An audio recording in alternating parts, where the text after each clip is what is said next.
Welcome to the Nurses Break Room. It's not a place we get to visit very often in real life, but you're always welcome to come and recharge here. And while you're at it, head to selfcareisn'tselfish.com and grab your free copy of my book, Self-Care Isn't Selfish, The Compassionate Nurse's Step-by-Step Guide to Personalized Stress Relief. It's packed with simple, effective strategies to help you prioritize your needs without guilt so you can feel energized, focused, and ready to take on the day. Grab yours at selfcareisn'tselfish.com.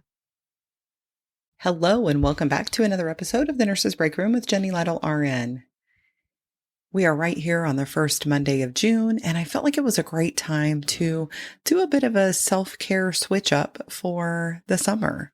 Summer is a little different. Sometimes it's time off and more time with family and more time outdoors. Other times work schedules may be the same, but maybe there's more family events, or maybe you've got kids at home that normally are in school. Either way, summer just has a different feel to it. And so I thought that we would start this off with a quick and easy way to simplify some things in life to maybe reduce stress a bit that way. So I came upon this tool called Toss, Tweak, or Treasure.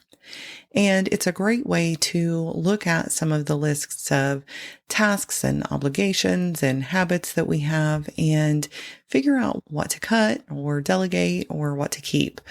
And so you do just a 10-minute brain dump and come up with the things that you're doing on a regular basis.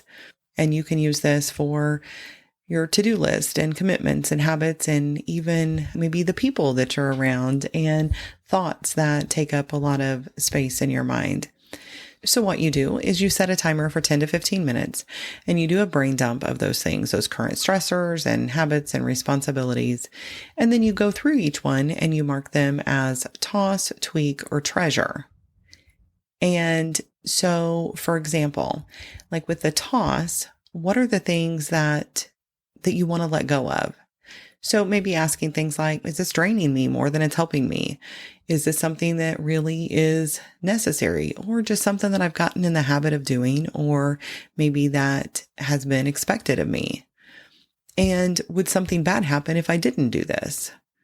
Some examples of that are things that you volunteer for, not that you want to do, but just because you feel guilty, or the mindless social media scrolling that is so easy to do, or getting into different chats with people, whether it be at work or at home or via text, that really aren't very productive and just aren't going anywhere. I'm talking about the ones that don't bring meaning to your life or that aren't completely necessary, but there's some group chats that we just get stuck in and then we check them and there's nothing really in there for us. Something else to toss is those expectations that we put on ourselves that maybe don't really have any reason to be there. We hold ourselves to a high standard and that can be great, but when it becomes unrealistic or unattainable or just another should, then maybe it's time to look at that. So moving on to tweak, what things can you make more manageable? So are there things on your list that you could make simpler or quicker, or maybe make them a little more enjoyable? Is it something that you could delegate? Can you add something to it to make it a little more calming or motivating? So some examples of that are cutting your meal prep in time. You can do things like getting bagged salad or pre-chopped veggies or rotisserie chicken. I love Sam's Club rotisserie chicken. It's a go-to in our house. We eat it by itself. We use it for different meals that we're making, and it definitely cuts a huge amount of time and honestly money too. Maybe there's things that you can do. If you have chores that you have to do, you can play music while you're doing it, or listen to an audiobook, a book you've been wanting to read, but maybe haven't had time to. I love audiobooks for my drive time and my otherwise busy time. And I know that I probably don't get as much out of it as I would if I were sitting down and reading a book. But at the same time, I don't spend a lot of time sitting down and reading books right now. So it's a way to get some of that in. Maybe you could shorten a meeting or make it something virtual. Or if you're catching up with a friend over the phone, you could both walk while you're doing that, or meet in person if it's someone local. Could you adjust your morning routine or your bedtime routine a bit to make them feel more relaxing or rejuvenating or invigorating, depending on the time of day? And last, treasure. What are the things that bring you joy and peace and purpose and energy, and those things that are aligned with your values and with your goals?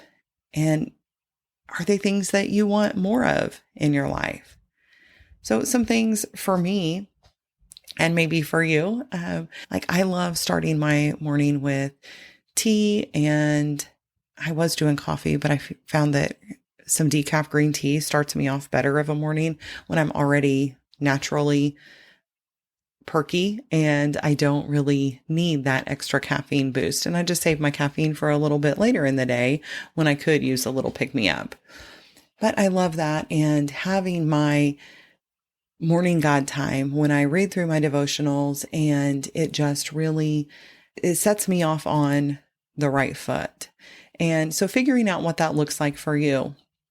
And maybe it's a midday walk or family time, or just having a little bit of alone time, some time that is just about you. And maybe that's in nature, maybe that's in your car somewhere, but just taking the time to figure that out and then making sure that you protect it because it matters.